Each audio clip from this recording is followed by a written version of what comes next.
नमस्कार दोस्तों, this is Chitranjan Pandey. दोस्तों, संडे नेचर गाइड चैनल में आपका फिर से एक बार स्वागत है। तो दोस्तों, आज मैं आपके लिए लेके आ गया हूँ प्राचीन भारत के इतिहास का तीसरा भाग। दोस्तों, कल हमने जाना कि इस ब्रह्मांड में पृथ्वी की उत्पत्ति कैसे हुई। दोस्तों, ये ज्योग्राफी के कॉन्सेप्ट हैं, आगे अच्छे से समझा दूंगा। फिलहाल बेसिक सा कॉन्सेप्ट क्लियर कर लेते हैं। आज हम जानेंगे कि पृथ्वी अपने अस्तित्व में कितने साल पहले आई या कितने साल पहले इस पृथ्वी का निर्माण हुआ। भारत देश का नाम भारत कैसे पड़ा। तो चलिए दोस्तों शुरू करते हैं। दोस्तों, हमारी पृथ्वी आज से लगभग 4.8 बिलियन साल पहले अस्तित्व में आई थी। अगर इसे हिंदी में डिकोड करें तो 480 करोड़ साल पहले हमारी पृथ्वी अस्तित्व में आई थी। दोस्तों, तब हमारी पृथ्वी ऐसी बिल्कुल नहीं थी।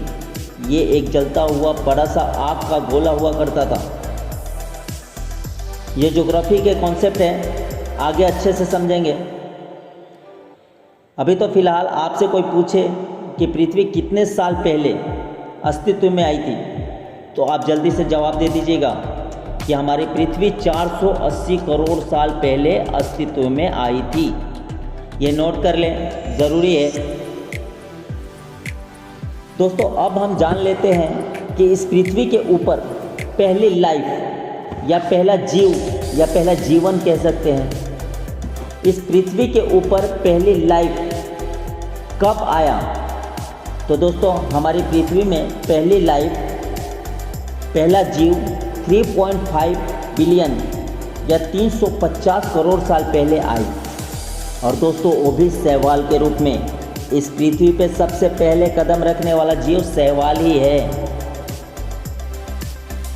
दोस्तों, ये कॉन्सेप्ट आगे क्लियर करेंगे। अब हम जान लेते हैं कि start of human life on earth, मतलब पृथ्वी के ऊपर जो इंसान का व्यक्तित्व है वो कितने साल पहले आया। तो दोस्तों, अर्थ मतलब पृथ्वी, पृथ्वी के ऊपर इंसान 42 लाख साल पहले अस्तित्व में आया। नोट कर ले, ये क्वेश्चन जरूरी है कि आज से लगभग 42 लाख साल पहले इंसान अस्तित्व में आए थे, और वो भी जानवर के रूप में।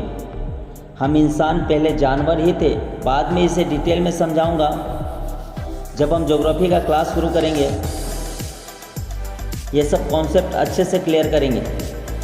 अभी तो हम यहाँ भारत के इतिहास के बारे में बात करेंगे। इतिहास तो पूरे विश्व का है दोस्तों, लेकिन हमें सिर्फ भारत के इतिहास के बारे में ही बात करेंगे, क्योंकि क्वेश्चन तो सिर्फ हमारे भारत के इतिहास से ही पूछे जाते हैं। तो चलिए दोस्तों, जान लेते हैं कि भारत देश का नाम भारत कैसे पड़ा। तो चलिए दोस्तों, जान लेते हैं। दोस्तों, हमारा भारत 4 नामों से जाना जाता है। पहला है भारत, दूसरा है हिंदुस्तान, तीसरा है इंडिया, चौथा है आर्यावर्त। दोस्तों, इसे सोने की चिड़िया भी कहा जाता है, इसे बाद में क्लियर करेंगे। दोस्तों, अपनी हिस्ट्री में या अपने माता पिता से आपने एक नाम तो सुना ही होगा, भरत का। भरत इतिहास में 2 व्यक्तित्व थे। एक रामायण वाले भरत थे, जो कि रामचंद्र जी के भाई थे और राजा दशरथ जी के पुत्र थे। एक भरत महाभारत में भी थे, जो कि दुष्यंत के पुत्र थे।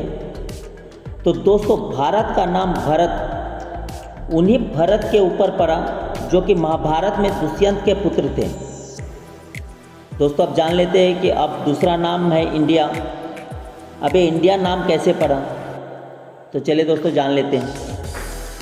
भारत के अंदर, भारत के इतिहास में यूनानियों का आक्रमण, ये आगे पढ़ेंगे। यूनानियों का आक्रमण हुआ था। यूनानी भारत आए थे राज करने के लिए। उन्होंने भारत को नाम दे दिया इंडिया। अगर आपसे कोई पूछे कि भारत को इंडिया क्यों बोला जाता है, तो यूनानी आक्रमण के दौरान यूनानियों ने इसे इंडिया कह के पुकारा, तब से इसका नाम भी इंडिया पड़ गया। तो दोस्तों आगे जान लेते हैं कि भारत का नाम हिंदुस्तान कैसे पड़ा। तो दोस्तों मध्यकालीन भारत के इतिहास में कुछ मुस्लिम शासक आए थे, मुस्लिम राजा आए थे, जिसमें मोहम्मद खिलजी वगैरह काफ़ी नाम सुना होगा, गुलाम वंश, कुतुबुद्दीन अहमद का नाम सुना होगा। तो जितने भी मुस्लिम शासक थे उन्होंने पहले इसे हिंद नाम दिया, फिर इसे हिंदुस्तान पुकारा। दोस्तों हिंदुस्तान का मतलब हिंदुओं का स्थान होता है। और लास्ट में हम जान लेते हैं कि आर्यव्रत क्यों पड़ा। तो दोस्तों भारत का नाम सबसे पहले आर्यव्रत ही था, क्योंकि हिंदुस्तान में सबसे पहले आर्य समाज की स्थापना हुई थी। वे सबसे पहले उत्तर भारत में उन्होंने अपने समाज की स्थापना की, तभी से उसका नाम आर्यव्रत पड़ गया। तो फ्रेंड्स आज के सारे कॉन्सेप्ट आपके दिमाग में क्लियर हो गए रहेंगे। अगर कुछ पूछना है तो कमेंट में पूछ सकते हैं। तो फ्रेंड्स आज के लिए बस इतना ही। आने वाले वीडियो में इतिहास के बारे में और जानेंगे। दोस्तों वीडियो अच्छे लगे तो लाइक करें, चैनल को सब्सक्राइब करें। तो आज के लिए बस इतना ही। कल मिलते हैं एक नए एपिसोड के साथ में। तब तक आप अपना ख्याल रखिए और मुझे दीजिए इजाज़त। नमस्कार, आदाब, सत श्री अकाल, बाय बाय।